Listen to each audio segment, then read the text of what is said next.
ஒரே இடத்தில் 2 வீடு கட்டுறோம். வீட்டு உரிமையாளர் எந்த பகுதியில் இருக்க வேண்டும், வாடகைக்கு விடுறவங்க எந்த பகுதியில் இருக்க வேண்டும். அம்பாள் வாஸ்து ஃபேமிலி அன்பர்கள் அனைவருக்கும் வணக்கம்.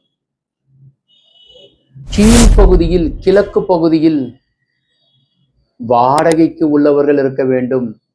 மேல் பகுதியில் மேற்கு பகுதியில் வீட்டு உரிமையாளர் இருக்க வேண்டும்.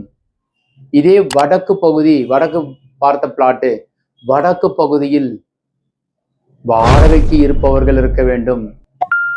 தென் பகுதி தென்மேற்கில் கன்னி மூலையில் வீட்டு உரிமையாளர், ஹவுஸ் ஓனர், கிளைண்ட், ஓனர் வசதியாக இருக்க வேண்டும். இல்லை சார், நாங்கள் கிழக்கு பகுதியில் இருக்கிறோம், ஹவுஸ் ஓனர் சொல்றாரு. உள் பகுதியில் மேற்கு பகுதியில் ground floor, first floor, second floor கட்டி வாடகைக்கு விட்டுருக்குறோம், உயரமாக கட்டிட்டோம், பிழை கிடையாது. முன் பகுதியில் கன்னி மூலையில் பிரதான பெட்ரூம் இருக்க வேண்டும். ஸோ இதெல்லாமே நீங்கள் ஒரு வரைபடம் அமைக்கும் போது உங்களுக்கு உண்டான ஏற்ற திசையான்னு பார்த்து செயல்படுவது சிறப்பு. இந்த தகவல் உங்களுக்கு பிடித்திருந்தால் லைக், ஷேர் பண்ணுங்க, கமெண்ட் பண்ணுங்க, சப்ஸ்கிரைப் செய்து வைங்க.